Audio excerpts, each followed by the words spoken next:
All right, good morning. This is State of Connecticut versus Michelle Troconis. Would counsel please identify themselves for the record? Richard Colangelo with Dan Cummings and Paul Forensic for the state. Thank you. John Schoenhorn representing Michelle Troconis, who's appearing remotely today. Yes, good morning. Good morning, counsel. Good morning, ma'am. Well, before the court today is the state's motion to join these informations and the defense objection thereto. The court would also like to take up the defense motion to modify the non-financial conditions of Ms. Troconis' release. But I'd like to get to the motion to join their argument first. So only one state's attorney is going to be making the argument. Who have you elected to proceed on behalf of the state? Attorney Cummings, Your Honor. All right, great.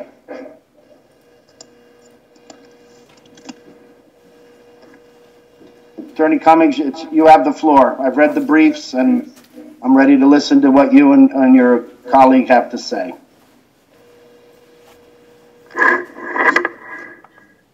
You're muted. Thank you. Sorry, are you able to hear me now? Yes. Okay.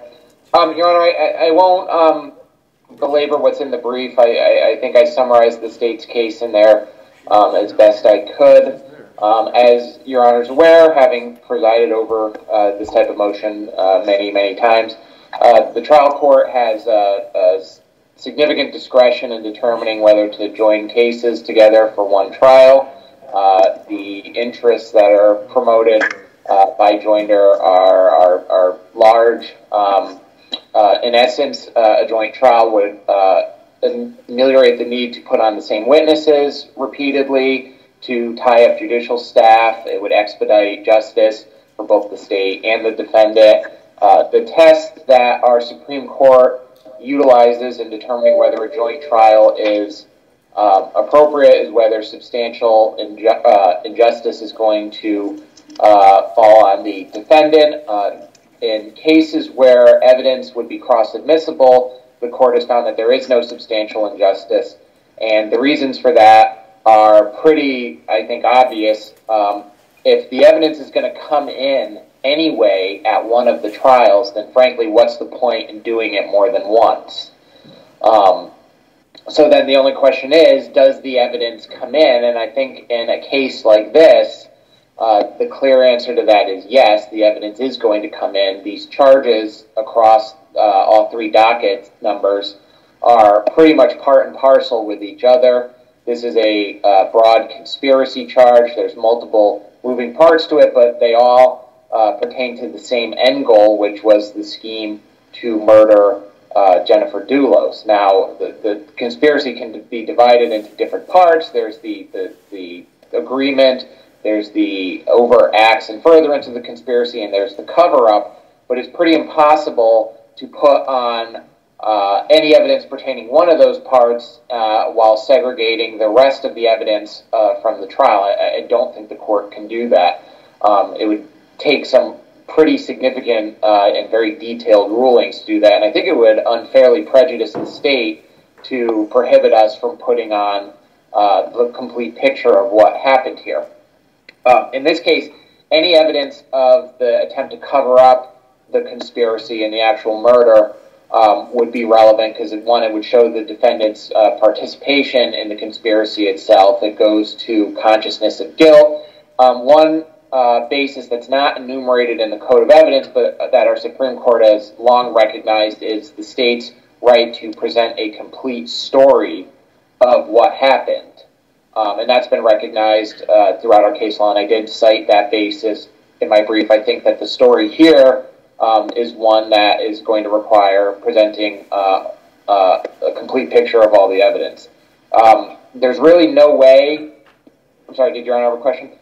No, I just want to confirm, Fernando, are we moving too fast for you, or are we is this pace acceptable? I can't hear you. Sorry, Your Honor. Yeah, I can follow this pace. It's fine. All right. Thank you. Yes, Your Honor. I won't Thank you for interrupt asking. again. Thank you for asking. Thank you. Yes. So any of the evidence that is presented of, one, the defendant's involvement in the murder conspiracy and any overt acts and furtherance of it, would also be motive evidence in the cover-up. It would, again, prove her identity. It presents a consciousness of guilt picture.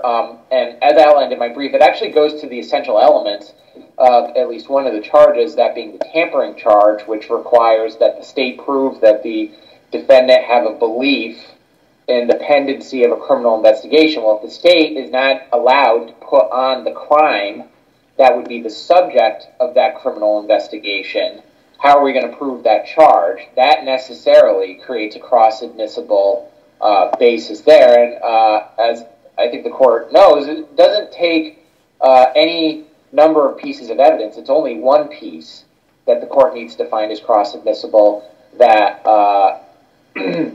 negates the issue of prejudice. So, as I said, I think the state's case is summarized in its brief. I don't want to repeat too much of what's in there, so I'm happy to take questions, concerns from the court. Otherwise, I'll reserve any further argument to respond to issues raised by defense counsel. Right. Well, as a preliminary matter, the court has obviously looked at your briefs and also the case law. You would concede there is a difference between joining multiple defendants in a single trial versus joining multiple files against a single defendant in the joint discussions. Yes, that's a valid distinction, although the case law does permit a trial court to do both.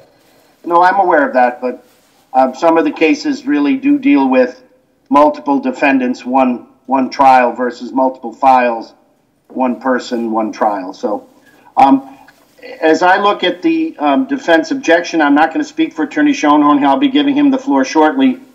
He says on page 2, unless the state discloses what evidence it claims is cross-admissible, the motion for joinder is premature. Other than what you've already put in your brief, I do see some different bullet points on page 2 of your brief. Do you wish to elaborate on your offer of proof with respect to what might be cross-admissible?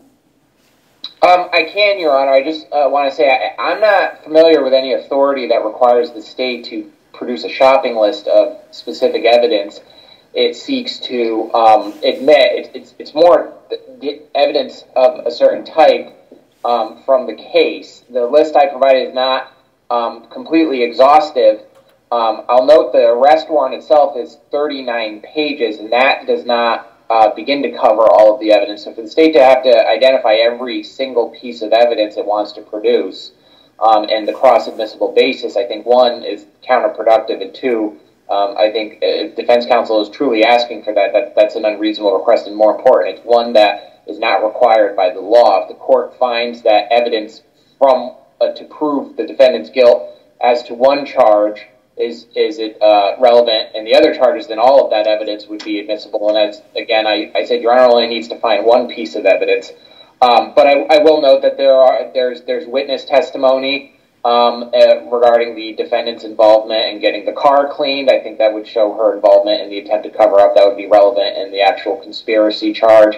As was recently disclosed, Mr. Mawhinney's testimony regarding her participation in the conspiracy would be relevant in any of the tampering and conspiracy to tamper and hindering prosecution charges. Obviously, the items that I've included in the brief itself, the alibi scripts, I think go to both charges completely. As one, they show agreement and unity of purpose between the defendant and Mr. Dulos, so they would be admissible in both the conspiracy to commit murder case as well as any of the tampering and hindering prosecution charges. And again, Your Honor, I could probably go on for the rest of the day if I have to go through the entire file and point out every piece of evidence. I think if counsel believes there's specific pieces of evidence that are not cross-admissible or are otherwise excessively prejudicial, then we can take those up on a one-by-one basis. The decision by the court to join the matters for trial does not mean counsel can't raise objections to the admissibility of evidence down the road, and the court is always free to continue evaluating its joinder decision and decide to sever down the line if it decides that's a proper thing to do. Anything further, counsel? No, thank you, Your Honor. All right, thank you. All right, Attorney Schoenhorn, we're going to get to your other motion, but I'd like you just to respond on the motion to join. Absolutely, Your Honor. My response is actually fourfold. So I have procedural, legal, factual, and practical responses. But this is the first time I've heard that when the state claiming that it's prejudicial to the state to try these cases separately. There isn't a single case that says that. It's prejudice to the defendant, which is the cornerstone of all of the cases that talk about this issue. But let me just address. I have been unable to find, if one looks at Connecticut General Statute 5457, which is one of the bases for joinder, it specifically refers to cases pending in the same court. So when we talk about procedural, I think this motion is premature because if two of the cases, as I've argued, at least two of them, are improperly in Stanford under either statutory or constitutional law, then the court can't, out of a matter of convenience, claim, well, they're already here, I'll just combine them. There are three separate conspiracies alleged. I hear Mr. Cummings saying there's really only one conspiracy. Then where are these extra charges from? The warrants, the long-form informations that were filed last August give almost no details. I asked for a motion for bill of particulars. In one of the other pleadings, the state actually said, well, if we don't think I've been given enough information, then yes, let's file a bill of particulars, and then we'll get into more detail because the long-form information essentially just track the statute. So it's not like I can know what evidence, I'm going to emphasize factual evidence that I could rely on or the state can rely on to say that it's cross-admissible. Their only argument in their memo is that it's cross-admissible, not any other reason as I understand it.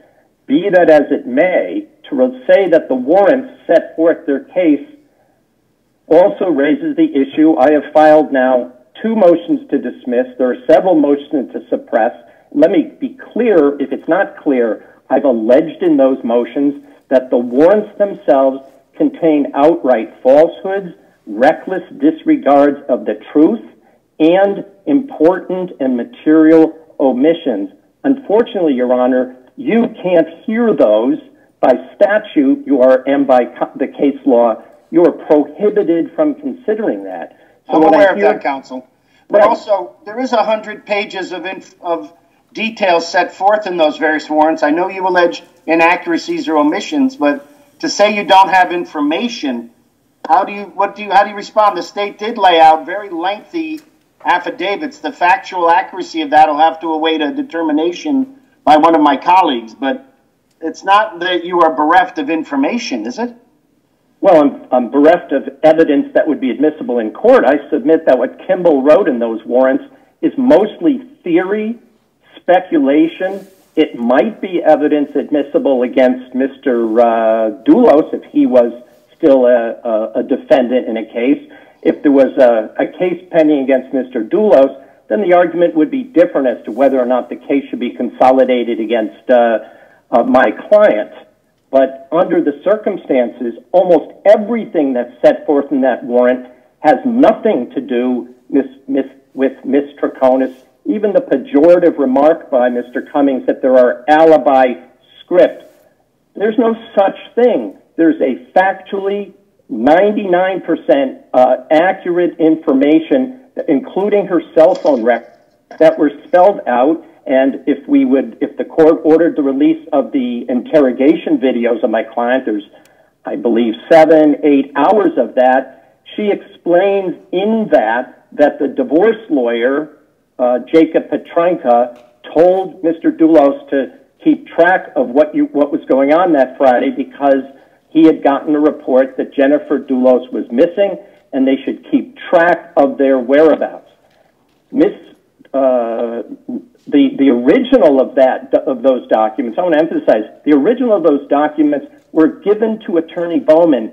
The police and Mr. Colangelo all know that. They were sitting in the room on June 6th when Mr. Bowman confirmed that he had that those documents were given to him.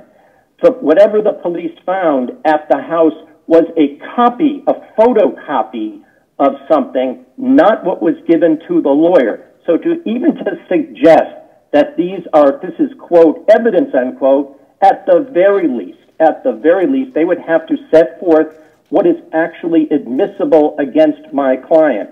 I understand there's things like a person in the distance riding a bicycle. So we think that is Fotis Dulos. We think that's the red truck that belongs to one of the employees of the Ford Group. We think that Fotis Dulos was driving it.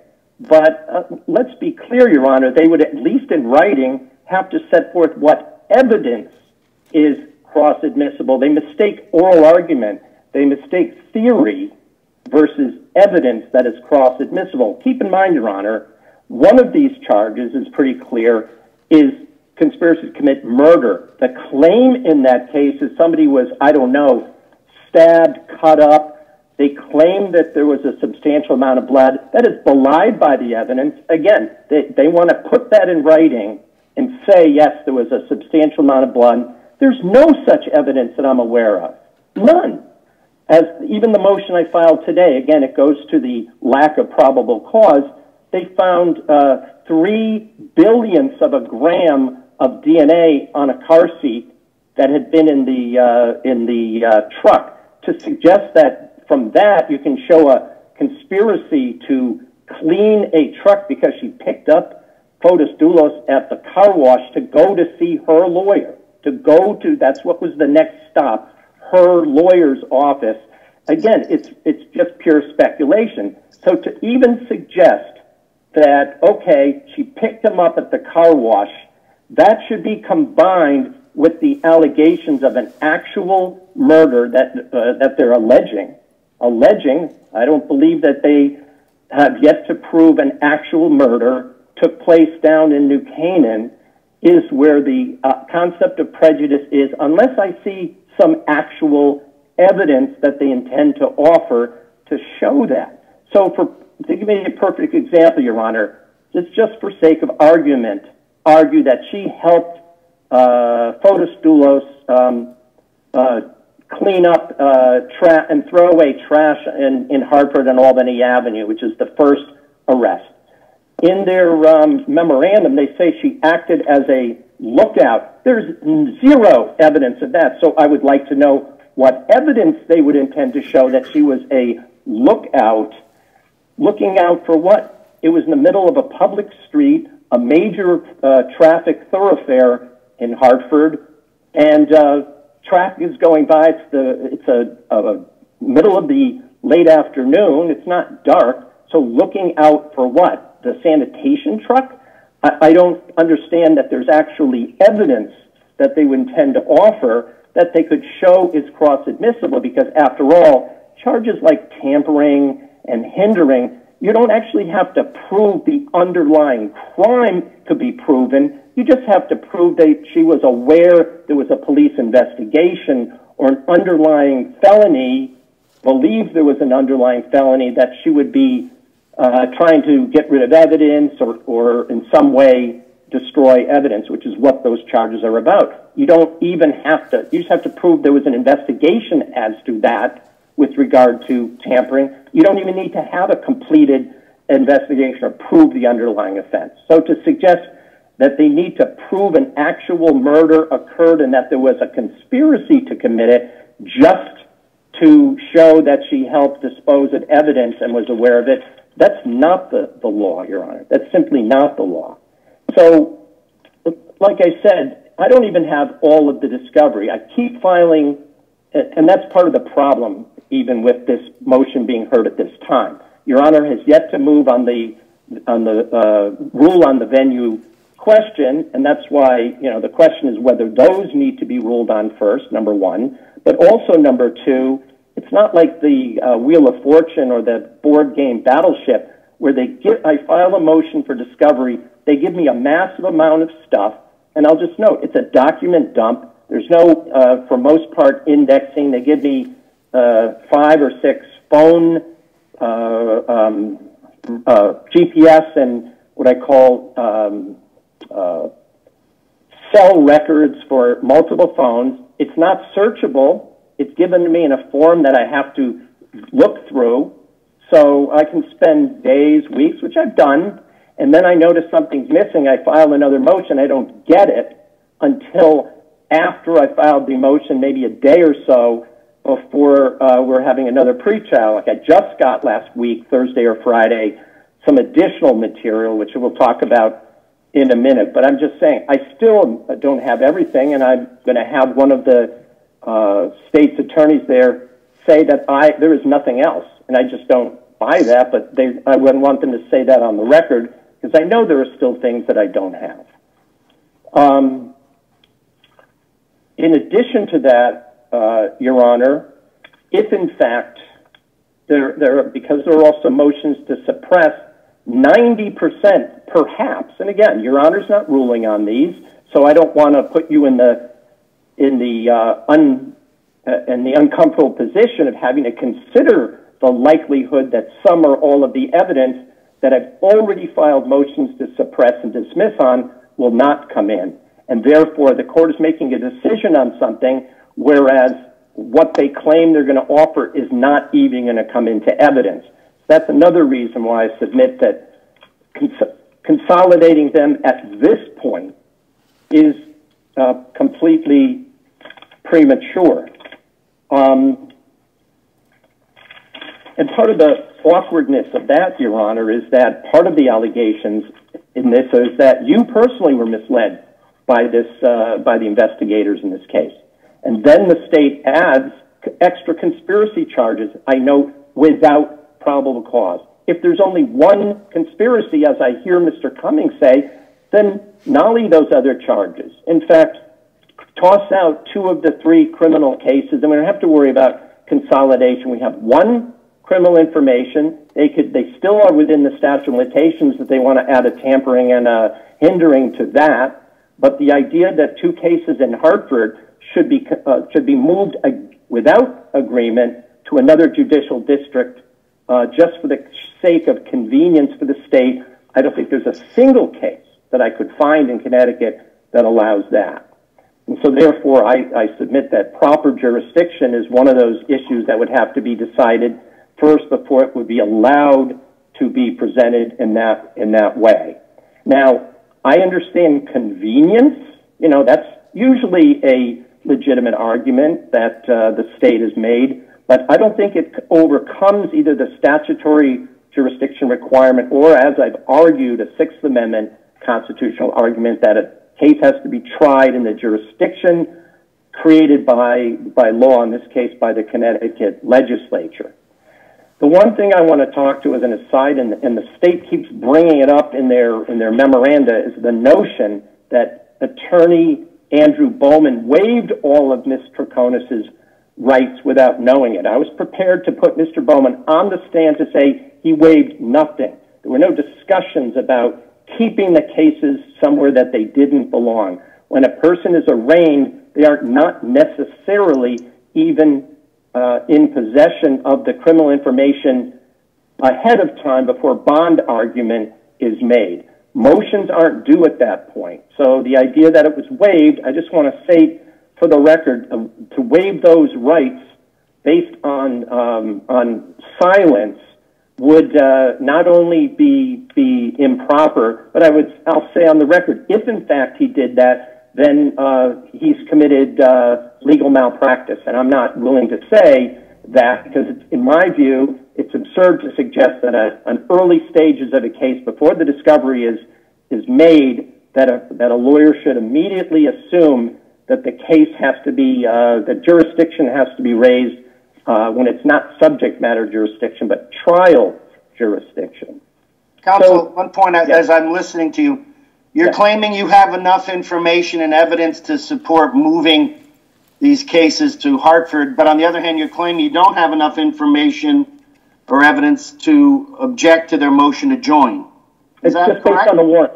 It's based on I want to be clear, Your Honor. I'm not talking about evidence. I'm talking about the facial challenge. The two informations state, the first one states that the incident happened in Hartford on or about May 24th, 2019. The arrest from September states it happened in Avon, Connecticut on or about, I think, May 29th, 2019.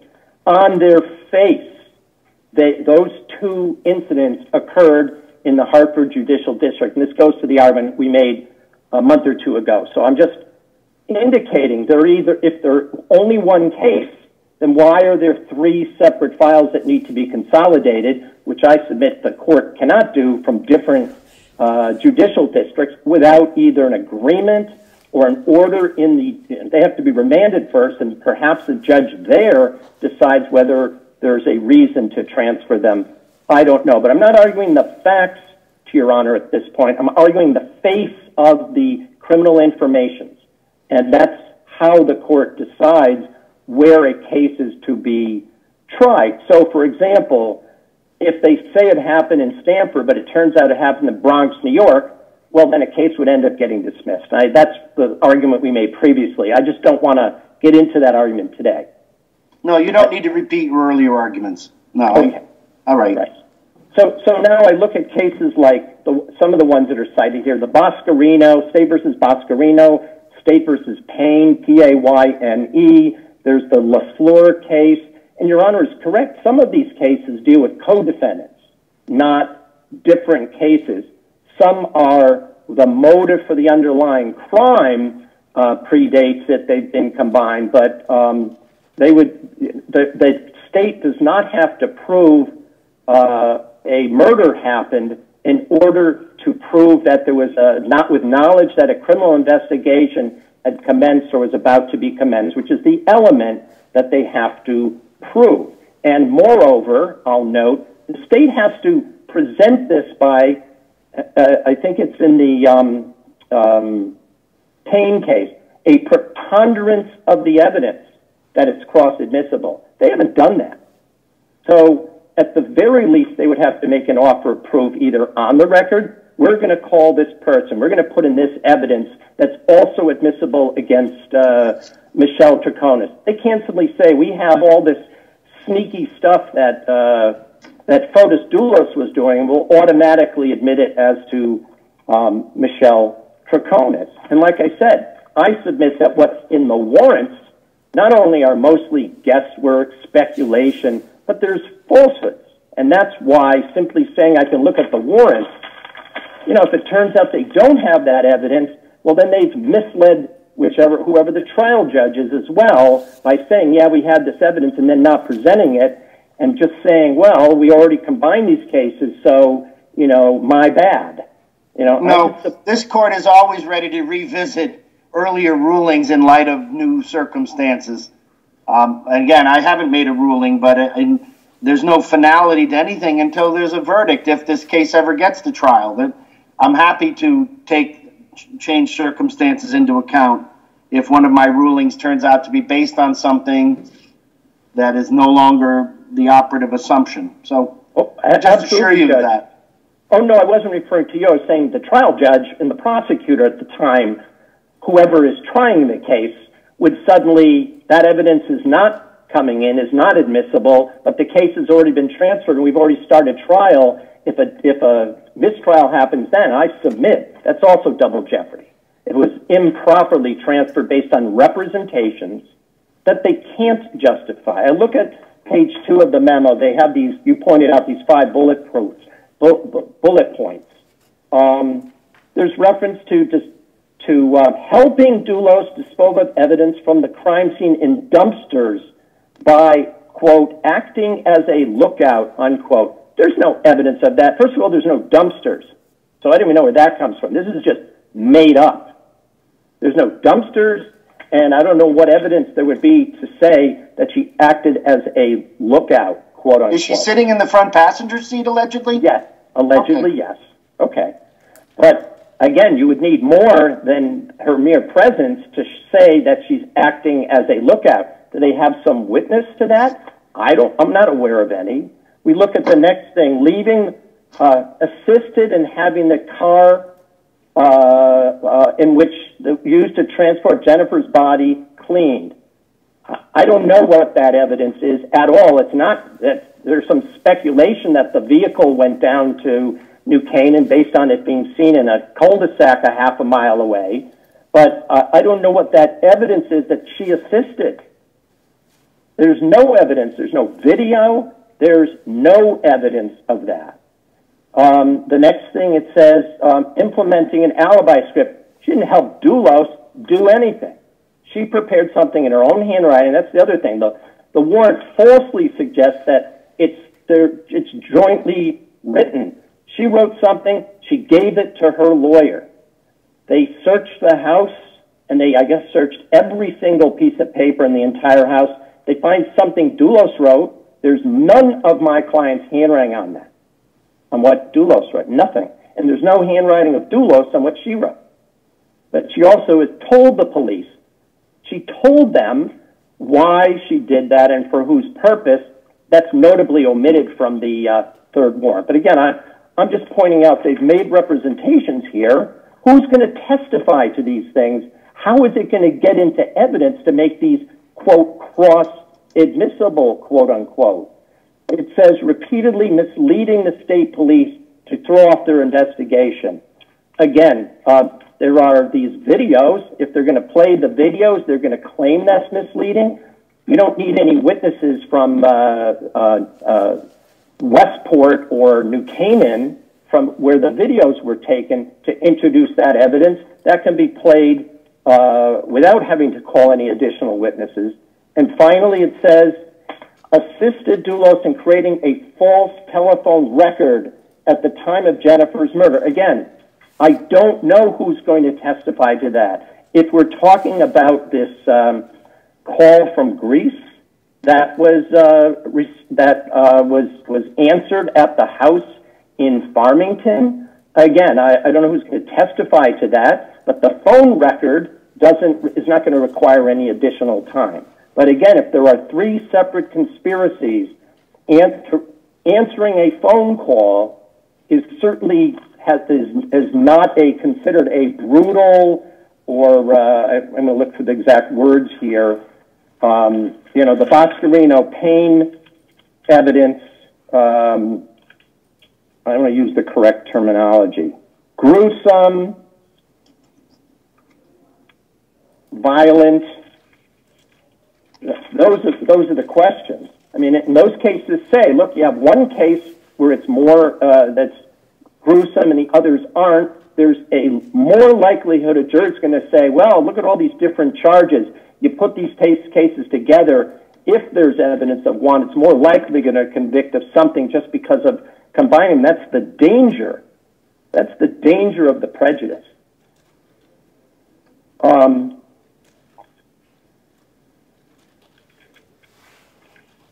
I mean, I don't have any objection if the court wanted to, part of the problem is I file motions. I'm trying not to put everything out in the public because I don't want the court or whichever judge is going to rule on these things to have to rule on something ex parte. They would require, what I'm asking for is hearing, so I'm providing just enough evidence under Franks to get a hearing.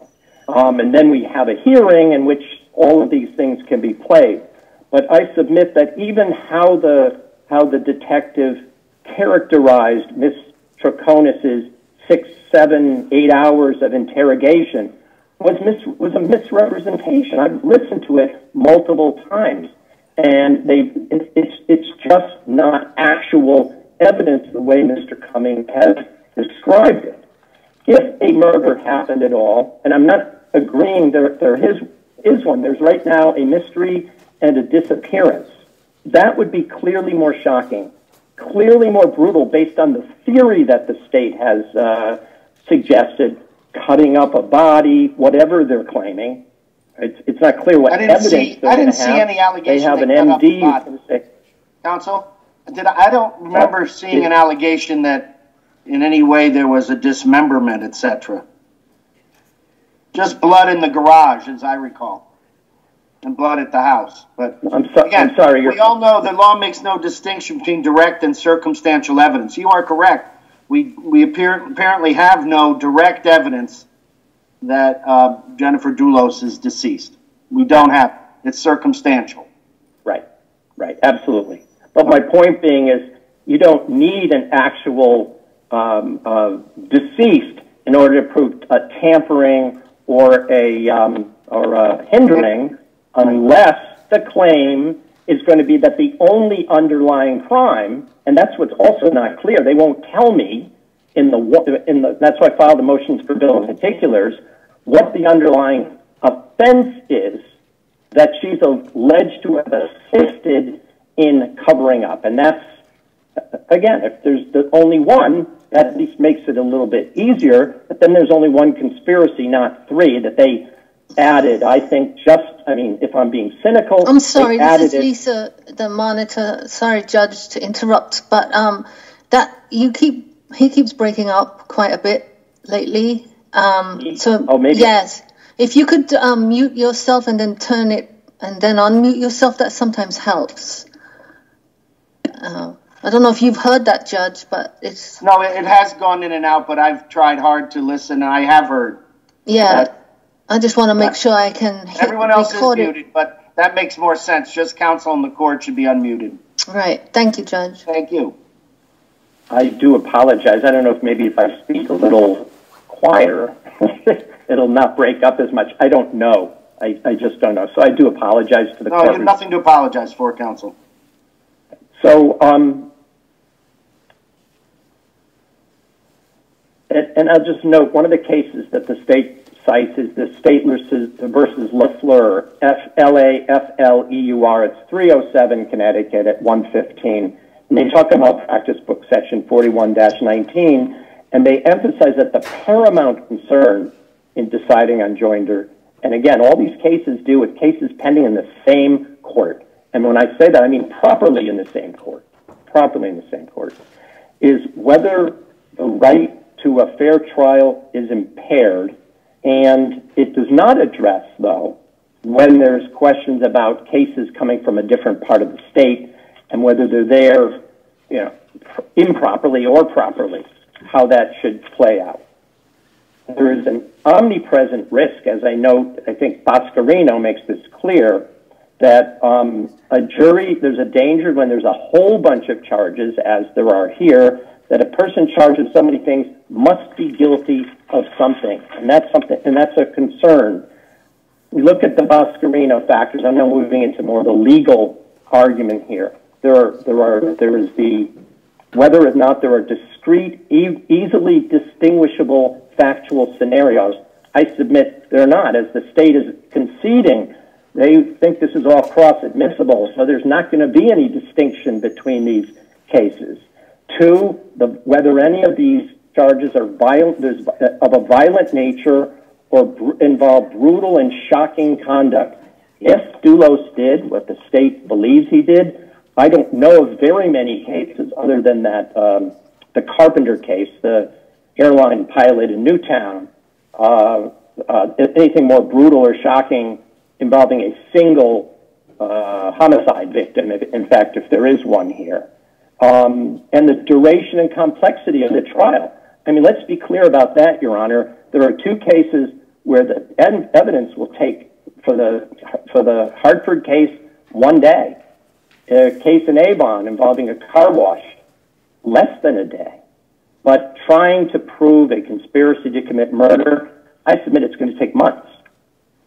And so to throw those cases in and say they're easily distinguishable when I submit they're not is one of the things that the court has to set forth. And I submit that the state hasn't answered any of those issues. They simply said, well, cross-admissible, and we think we can show this or that without specifying what the evidence is, how they would separate it, how they would say that whatever was in those trash bags, Michelle must have known what's in them, and prove that she had access to it. So, I mean, these are just some of the legal practicalities that we're facing with regard to combining these cases at this time. I mean, I may withdraw an objection after it's clearer what the evidence is. I'm saying right now I can't agree to it, and I don't think there's a basis right now on the record to agree that normally when I've had cases where there's consolidation, including a case I had involving two unrelated murder cases that were combined into one, they were discrete. One case was 3 days, the other was 4 or 5 days. This goes back to the I think late 80s, early 90s when I tried those cases, but one didn't overlap in any way other than that was the defendant who was the same defendant, but different witnesses, different police, everything was separate. So yes, in that case, there was the prejudice was deemed minimal and it could be solved with proper jury instruction. We just lost a judge. Oh. Yeah. Hopefully he'll come back.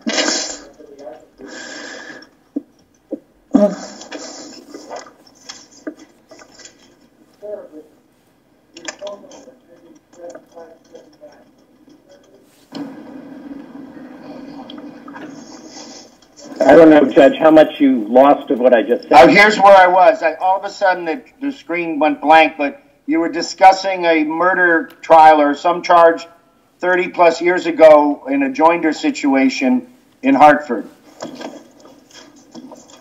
Right. And just I'll summarize. I don't need to go in. I think the court reporter got it, but basically there were different police involved in the two, different witnesses for the two. The only thing that was similar was the same defendant was charged in both, and it was nothing was cross-admissible in those two cases. They were both shocking cases, but they were individual cases, and the jury was given multiple jury instructions of what to consider and what not to consider.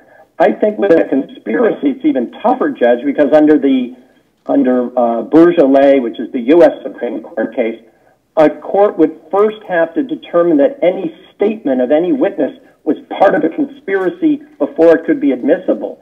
So anything that Mr. Dulos may have said at different times outside my client's presence, anything that Mr. Dulos may have done outside my client's presence, we're going to have to first show it's related to a conspiracy first and not something that's just hearsay related to a third or fourth party under those circumstances.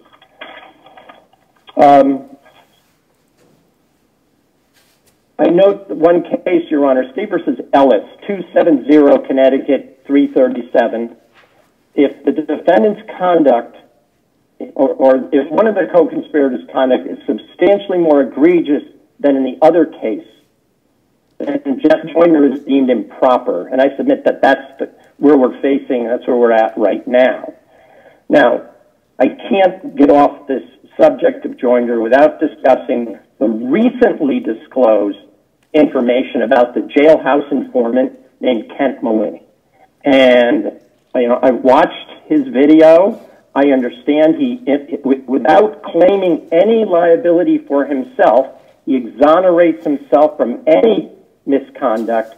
He claims that he heard my client and Mr. Dulos solicit him to engage in a conspiracy to, quote, do away, unquote, with Jennifer Dulos. So I don't hear Mr. Cummings say, yes, that's our star witness. That's who we're going to rely on.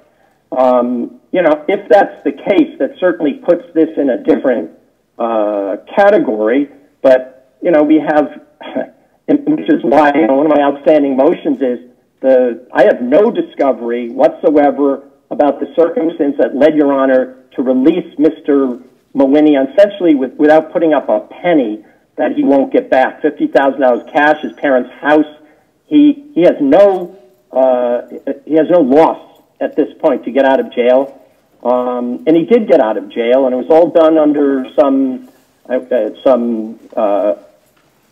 I won't say secret, but it was all done ex parte. And there's no record, nothing that I can look up. The discovery doesn't answer those questions. That was just given me last week. I went through it quickly, but it leaves out. It's got the police and the lawyers back and forth editing a statement back and forth until they come up with what they like. But it leaves out the state's attorney. It leaves out Mr. Colangelo. It leaves out the court. So we have to speculate on what happened to lead, I mean, if it comes down to, did Mr. Mawhinney sing for his supper, to use an old phrase, and that's why he got out? If we know, at least, that's the main case against Michelle Troconis. That's their star witness. All right, at least that's evidence I'm aware of, but they haven't said that's who they're going to rely on. But even, I want to point out, even if they do, and Mr. Mawhinney claims to have no knowledge of the scheme, what was done, or anything, he's not admissible in a tampering case. His evidence would not be admissible in a car washing case. He knows nothing about any of those things, even if he's otherwise credible, and he could say he was sitting around while they enlisted him to participate. He just kept quiet. I mean, and I'm going to say I'll be happy. I don't want to use the word happy, wrong term. I will be prepared to cross-examine Mr. Mawhinney about those allegations, about his racism, his misogyny, his loss of his license, his violating of court orders, his fleeing the state and having to be stopped by the state police, all those things. But at least that's an allegation, and the state could argue, and I could respond, how that evidence is admissible, cross-admissible, because I submit it wouldn't be. But be that as it may, I can't ignore the fact that Mawhinney has made a statement and is seeking some kind of consideration. I can't even get his Hartford cases. It's all sealed. Well, counsel, let me just address one issue. You are correct. It would have been preferable to have a hearing where Mr. Mawhinney's bond was modified. I understand the defendant spent a substantial amount of time incarcerated. I was in receipt of a written motion from his attorney asking for modifications. The state did not object. I granted it on the papers. But I want to clear the air that you think somehow I was involved in some kind of a backdoor wink, wink to get Mr. Mawhinney out of custody. He spent more time in jail than anyone in this case, as far as I know. And I thought at the time, and I still believe that my actions at the time were correct. Would it have been preferable to do it at a hearing on the record? Yes, I will concede that. But that's where we are with Mr. Mawhinney. But Your Honor, I'm not suggesting that it's improper to do that. I'm just saying that if Mr. Mawhinney is now the star witness for the state, and I'm certainly entitled to cross-examine about the circumstance of his release and the lack of objection by the state, it doesn't imply the court did anything wrong. I want to be clear. Okay. Maybe everyone should get their bonds reduced. I'm just saying. I'm not suggesting it was improper. I'm just saying that it came with the state not objecting in exchange for a quid pro quo is all I'm saying. And it doesn't, and the court doesn't need, the state doesn't object to a bond reduction, the court will grant it 90% of the time. So I didn't want the court to think I thought Your Honor did something incorrect. Well, I respect the presumption of innocence, and I know that there's financial and non-financial conditions of release, and Mr. Mawhinney's on his own bracelet right now as we speak. So, right. Your Honor, if I may, and counsel's way far afield on the motion to join, and he started talking about Mr. Mawhinney, and I was the one that agreed to the motion, Your Honor. And if you look at the motion, it was pretty clear that his father had a substantial illness, and he wanted to go see him. He was posting substantial property and interest in that property. That is why I didn't object, just like I didn't object to Ms. Troconis going to see her father when Attorney Schoenhorn raised that as an issue a few months ago because he was recovering from COVID. I thought only one state's attorney was speaking, but, I mean, I understand what Mr. Colangelo was saying. He did object at the time on the record, so I don't want to get into that with him right now.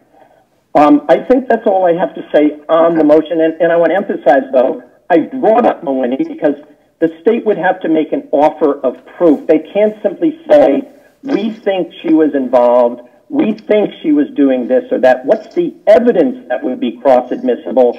We'll just put these cases together and we can all speculate together on what is cross-admissible. As I understand, it's admissible as evidence, and the state has to offer by a preponderance what that evidence is going to be. before there is a decision. That goes back to my first argument. It's premature until they've at least made an offer of proof as to what evidence they believe is cross-admissible in those three cases. Thank you. Thank you.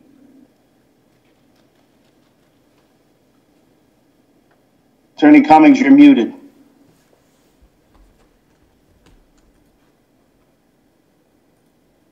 Thank you, Your Honor. Can you hear me? Yes. All right, I'll just briefly respond if that's all right.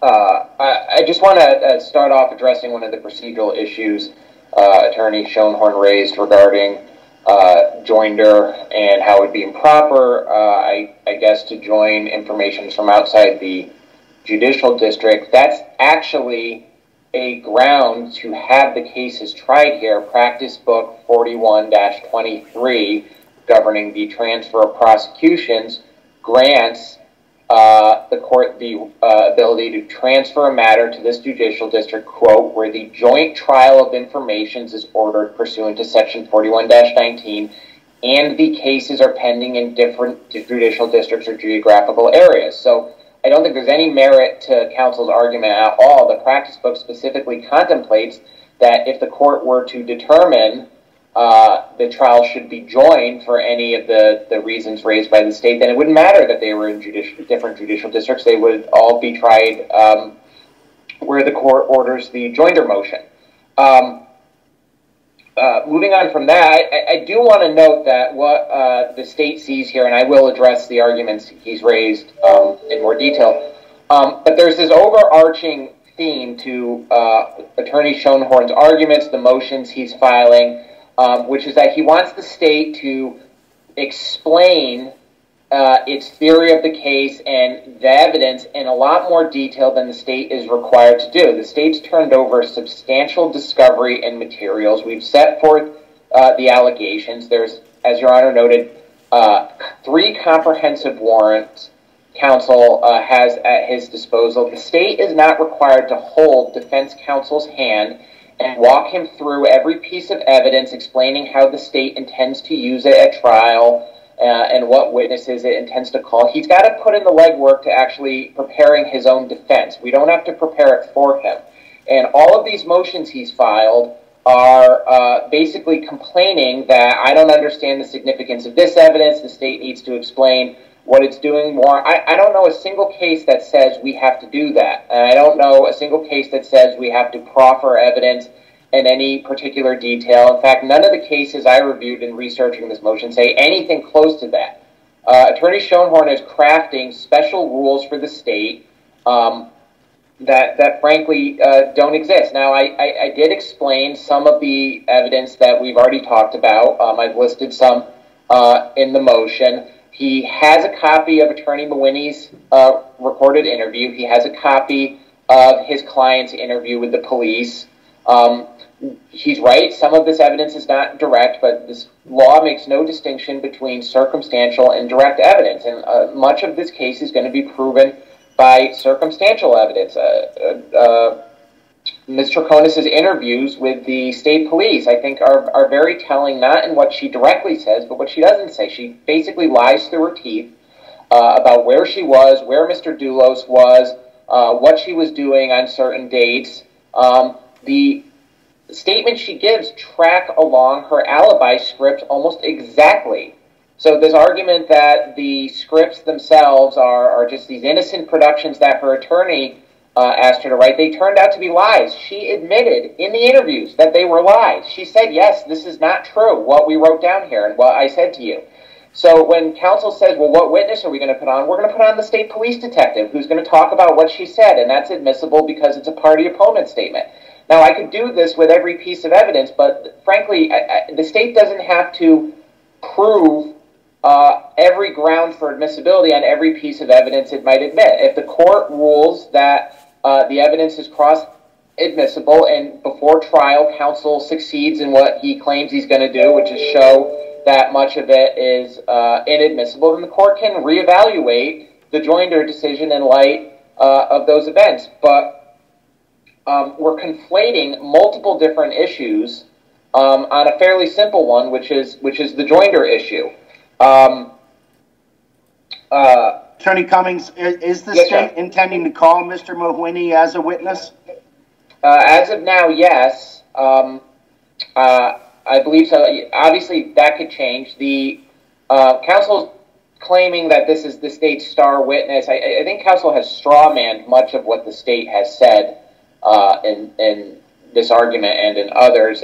We don't have a star witness. Attorney Mawhinney's statement is one piece out of many pieces pointing to the defendant's guilt in this case that the state may put on at trial. Now, again, Your Honor is going to be in a position to make a lot of rulings on evidence prior to trial. If those rulings affect the admissibility of evidence that the court relied on in deciding to join the cases, then certainly, Your Honor, it would be fair to revisit his ruling. But I think a good test for this would be if the state police had only submitted one warrant with all of these charges on it based on the affidavits that were presented. Would anyone find that improper in any way? I think that the court would sign that warrant and we would all be here on one case and no one would bat an eye at it. It's just because the cases were all docketed based on the timing of the arrest that now we have a joinder motion. But I don't think it's controversial that the state is going to be relying on evidence from all three cases and all of the other cases. Counsel makes the argument that we don't have to prove a murder in order to prove a tampering. Now, maybe technically, legally, we don't have to, but we certainly have a right to introduce evidence of the crime that's being tampered with to show the defendant's mental state. We're not that hamstrung simply because we don't have to make a legally sufficient case. We're not allowed to. The state's allowed to present any admissible evidence to prove its case that it has in its possession. So I think in this case, you know, Your Honor's been given multiple pieces of evidence at this point that would be cross-admissible. If we want to devote an entire day to going through every other piece of evidence and how it might be used, we can certainly do that. I don't see how that's going to be a productive use of the court's time. The state is not obliged to, quote-unquote, show its hand in the detail that I'm sure counsel would like it to. I'm quoting from the Frazier case, which is Connecticut 194 Con 223,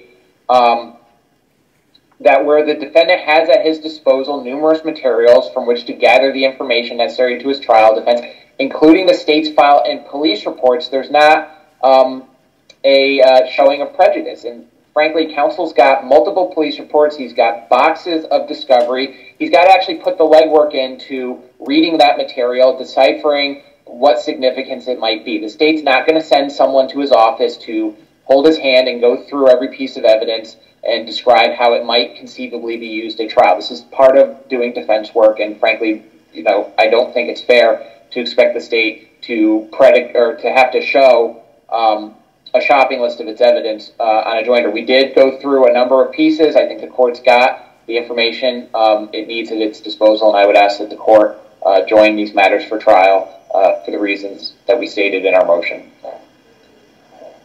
May I respond very briefly? Briefly, and then because it's the state's motion, I'll give them the last word. Yes, counsel. All right. I think there's a difference, and I hear what Mr. Cumming is saying, between the fact that I have all this discovery, and I've gone through all of it, versus convincing a court by a preponderance of the evidence that the information is cross-admissible in the other cases. All I've heard is, well, there's the interrogation. I think Mr. Cummings may regret ethically saying offering the opinion that, quote, my client was, quote, lying through her teeth, quote, unquote. I may feel that and say the same thing about that, about State Police Detective Kimball, but I'm not. I'm simply saying that the information he presented is false and or recklessly disregarded the truth. It's up to a judge to decide whether or not it was deliberately false or by leaving out certain things.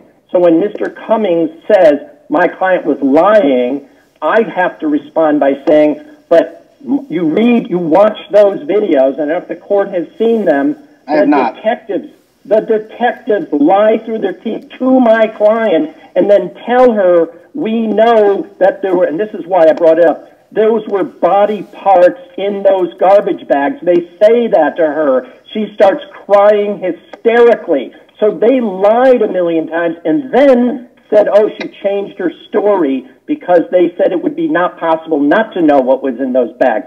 So I don't want to get into a credibility fight with Mr. Cummings or Mr. Colangelo, or for that matter, the police detectives in this case. There's a missing person. They want to solve that. I get that. However, I submit that when the court decides on consolidating cases, particularly when they belong in another jurisdiction, the state has a burden not to say, well, we got all this stuff, but to specifically say, here is what we intend to offer, which is cross-admissible. I don't have to guess on that, nor does the court have to guess about that. And that's all I wanted to say. Okay. Attorney Schoenhorn, we're talking. You used the term jurisdiction. I know you meant venue. A lot of people confuse the issues. I know you're not confused. You're just speaking colloquially. But yes, would you concede that venue can be an either-or proposition? In other words, it's not a zero-sum game. If venue is properly in Hartford, then there is no other place in the state that venue could possibly give. It's all fact-specific, is it not? In other words, it could be an either-or venue situation, could it not?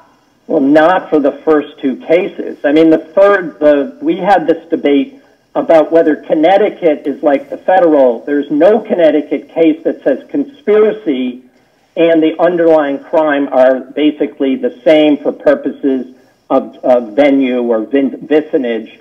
Connecticut has taken the position, and I argued this before, I don't want to repeat from the earlier, back in December, but Connecticut says that the situs of a conspiracy is where the agreement was reached, not where someone committed an overt act. The federal courts have taken the opposite position. So I don't know if Your Honor recalls, I made that argument. It's in my memorandum filed in response to the venue issue. And like I said, it may become where the trial happens, becomes jurisdictional if the court accepts my Sixth Amendment argument, which I argued at that time. But I didn't want to get into that now, and I understand Your Honor's position, and I know there's the case that began with an O. I can't remember that, disposed of that issue before more recent U.S. Supreme Court cases on the partitioning of the Sixth Amendment and the part that says a jury in the jurisdiction created by law, and whether that's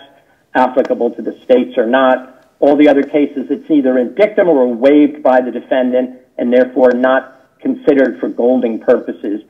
I don't know if that answers your question. I was trying not to go in that direction for this argument today. Thank you very much. Attorney Cummings, last closing point on this motion. Yes, Your Honor, just very briefly. One, I'm using counsel's client's own words. It was her who admitted she was not truthful with the state police during her interviews. As far as actual preponderance of the evidence, pieces of the evidence, as we indicated, the testimony of Mr. Mawhinney that the defendant's client, that the defendant was involved in the conspiracy to murder Jennifer, that testimony would certainly be relevant in any trial related to the tampering of evidence or the hindering of the prosecution of Mr. Dulos. Arising out of that murder, it shows knowledge, consciousness of guilt, motive, identity. As to other pieces of evidence, such as the cleaning of the Toyota Tacoma, that would be relevant to show that she was aware of the murder itself and was a party to that. It goes to identity, motive, consciousness of guilt. All of the evidence goes to complete the story. I don't think the claim that we haven't identified a sufficient evidentiary basis to a preponderance of the evidence standard is fair or accurate. We have discussed specific pieces of evidence, and it's pretty, I think, facially clear how it relates to the other cases, but what I'm objecting to is having to itemize and go into deep detail on all of it going forward. So I'll rest on the brief the state submitted at this point. Well, the court's not obviously going to rule from the bench today, so Let's turn now to the defense motion to modify the non-financial conditions of the defendant's release. Mr. Troconis, could you join us, please? This is your proceeding. At least to see your face. If you don't wish to speak, that's your prerogative. But could you please come on screen? We see her, Your Honor. She is there. I'm sorry, I don't see her. Your Honor, I see her. She's waving at the camera right now. Okay. Well, it's not coming through on my screen. I'll accept your representation. But I did read your motion, Attorney Schoenhorn. And this won't take as much time as your earlier argument. But what would you like to say in support of it? Yeah. The court very graciously has... Am I off? Yeah, I'm not a mute. The court has very graciously allowed Ms. Troconis to travel extensively, coming back and forth.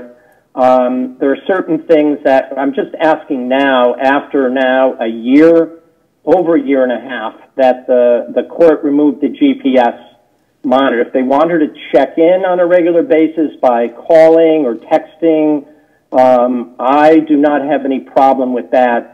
The GPS, I did some research, and apparently, I do have some case law, not from Connecticut, that extreme long-term GPS monitoring for people who are not convicted of crime, as opposed to, let's say, sex offenders, may indeed be considered a form of punishment. There's a New Jersey Supreme Court case that says that, for example. In addition, the fact that her movements are constantly being monitored, albeit by the probation, I've been unable to find the rules and regulations on who they are in touch with and what they do with that information and how long they even store it. That would that would in effect constitute a Fourth Amendment violation.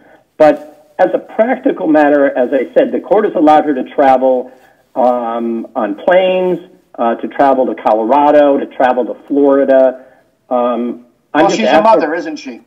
She is a mother. And that's what the court, I know the best interest of the child is not the standard here, but I'm not insensitive to the fact that a child needs her mother, and her child is apparently a competitive skier, and I've allowed her to go to Colorado to support her daughter in those endeavors. But I thought your motion was predicated on a desire for her to ski, and the bracelet interfered with the boot. Is that accurate?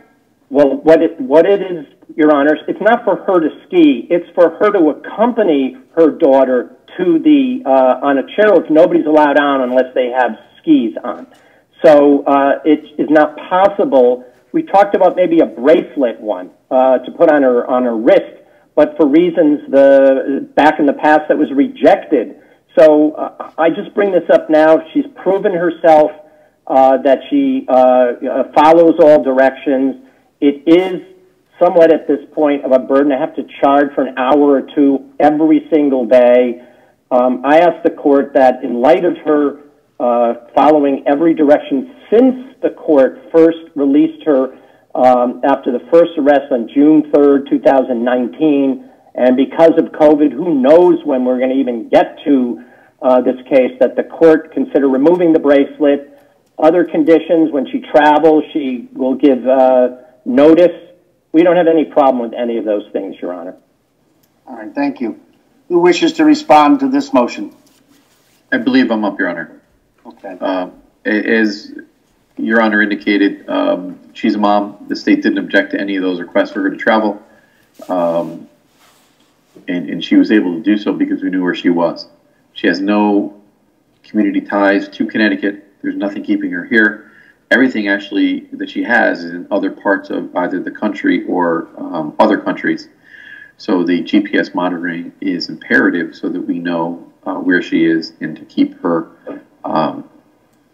have the ability to know where she is, Your Honor, because there's no community ties. I'll just be brief. If counsel wants to do bracelet instead of the monitor around her ankle, I have no objection to that, Your Honor. I don't know if that's even possible given the technology. I also know from discussions with probation that I believe that the new batteries that these GPS units employ do not require an hour or two of tie-up every single day to maintain a charge, but I could be wrong. I don't know if there is a bracelet possibility. If there is, I would be amenable to considering it. But Attorney Schoenhorn, anything further? It's my understanding that even if there are these new bracelets, she's not being given one. She still has to charge every day. And I've been receiving the emails from the probation or the CSSD saying, "Oh, your battery's getting low. You have to charge it," and she has to go find some place to plug in. There are wrist bracelets for reasons that I'm not clear on. They didn't want to give her one, but I would ask that even for the timing, it would be 99,000 times better to have a wrist bracelet, which I know they can do, than an ankle bracelet at this point, and we would settle for that right now. If they're available, Your Honor, I don't have an objection to that. Well, I don't want to be premature and rule on their availability. First of all, they also have not only be available, but being used by the state of Connecticut. I'm not going to order the CSSD to go out and purchase technology they're not currently employing. But, counsel, I'm going to deny your motion because I'm not hearing that it substantially interferes with their ability to make a living. It's recreational activity. Granted, it's important for her daughter, but I'm not hearing compelling reasons to revisit the non-financial conditions. I do applaud your client. She has been compliant. That's why she has been allowed to travel the way the court has allowed it. But I'm going to keep the conditions in place subject to being revisited if in fact there is if there is in fact wrist technology, number one, and number two, it's in use here in the state of Connecticut. Then I will take another look at it because it sounds like we have an agreement on that score. And while we're on the subject, though, Your Honor, could I at least then make the oral motion that she'd be allowed to stay with her daughter unless she's needed back here for the time being while she's in school in Colorado, unless you need her physically present in Connecticut? I'm just asking that instead of her having to come back and travel back and forth the way that it's been going up until now since last fall. State? I'm not going to take a position, Your Honor. I'll leave it up to the court. All right. And you mentioned the trial. Unfortunately, yes, the COVID has delayed this and multiple other jury trials. I eagerly await the time when we can resume that vital function.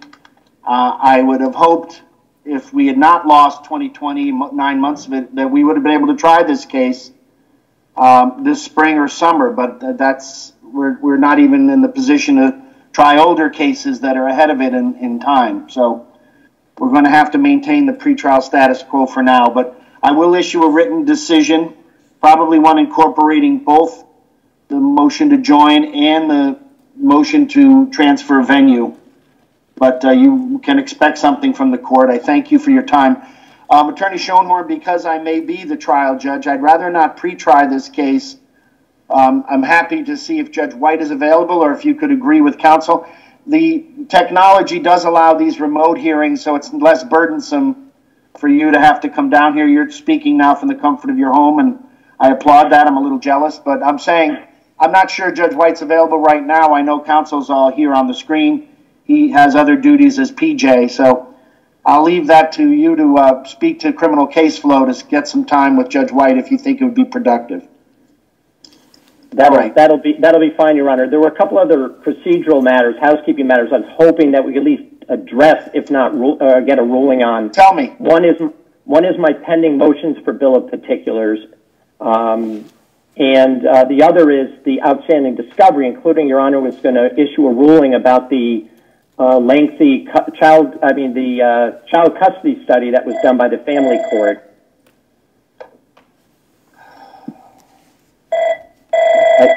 I thought the court had indicated it was going to rule before today's court date, but I may be wrong about that.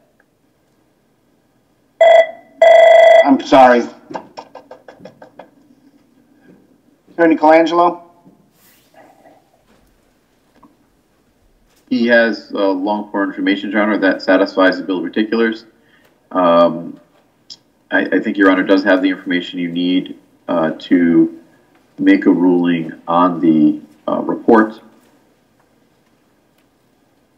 All right. And I'll just note the motion for bill of particulars was filed at long form information because, in my view, it just tracks the statute, and even today's argument indicates that in terms of exactly what they're alleging, especially with 3 separate conspiracies alleged, Judge, I would need a little bit more information. Is it really only one, like I just heard Mr. Cummings argue, or are there 3 separate ones? And that would track what I would have to do to prepare. And, Your Honor, there was a brief filed following the case law in Connecticut as to why he's not entitled to a bill of particulars based on the long form. But I don't know if counsel took the time to read that. All right, well, the court will issue rulings on both of these outstanding matters.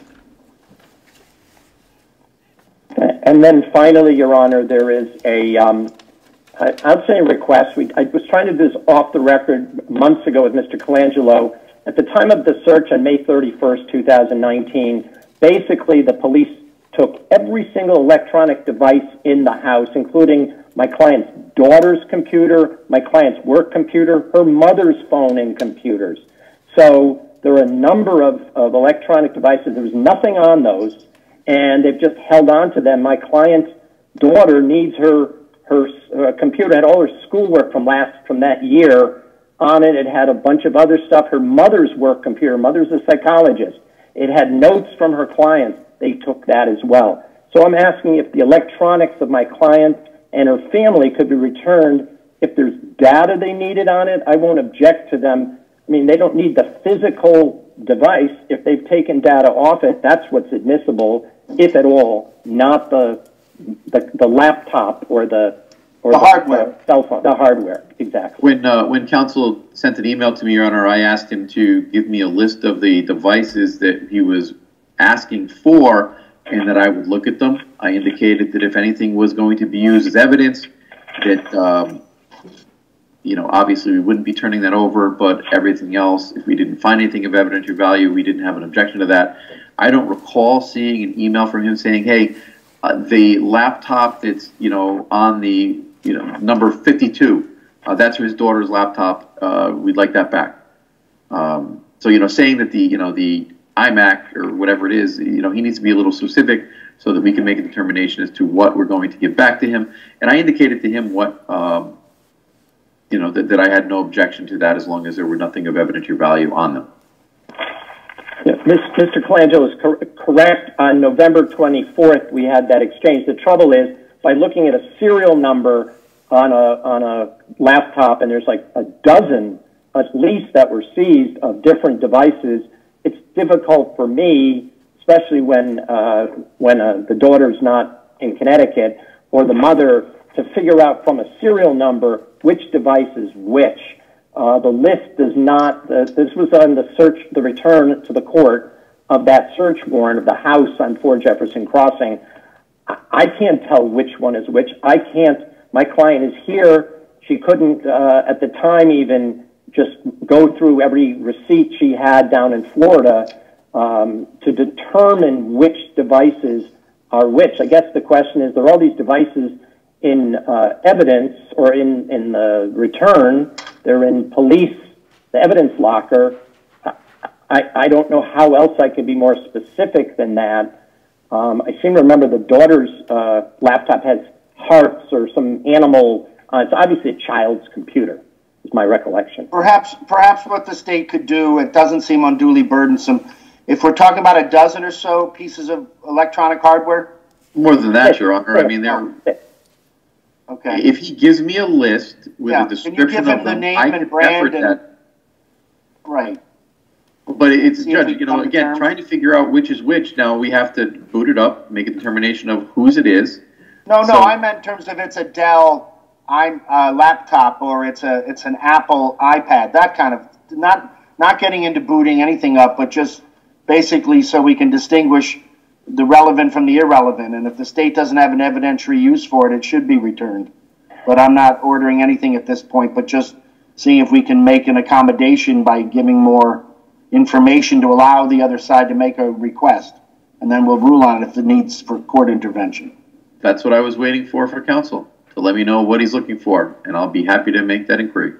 All right. I will then go through with my client and perhaps her daughter and her mother to try and be more specific as to an ID, some information that will make it clear which computer is which. So thank you, Attorney Schoenhorn. Even a make and model, type, color, something. All right. Okay. very good. All right, counsel. Thank you all for your participation. Do we need to set another date at this time, or? Not at this time. We can. I would like to at least find out if I'm getting some of this additional discovery, like the long report. Obviously, be able to review that before there's further discussion. Like I said, material was sent to me on Friday by Mr. Cummings. Thank you very much. And I haven't had a chance to analyze. I went through the type of material it is, but I will obviously need to digest that. So 30 days or so would be good for a pretrial. But yes. This, I only found out last week that from Natalie that you wanted to have an argument today, and then we don't have time really to just discuss the pretrial. A lot of the stuff, some of this stuff we could be talking about off the record. I just note for the record. I understand. Does the state anticipate substantial additional discovery beyond what it's already provided to this date? No. I'll open that to either prosecutor. No, Your Honor. Okay. Substantial? No. No, but I know scientific tests that are not completed? There are tests being performed. I don't know. There are things that aren't being completed, have not been completed yet. Yes, there is. Okay. I mean, they're working on things every day, Your Honor. All right. As I get it, I turn it over to counsel. That's what we do. Okay. All right. Thank you all for your participation. We'll stand in recess.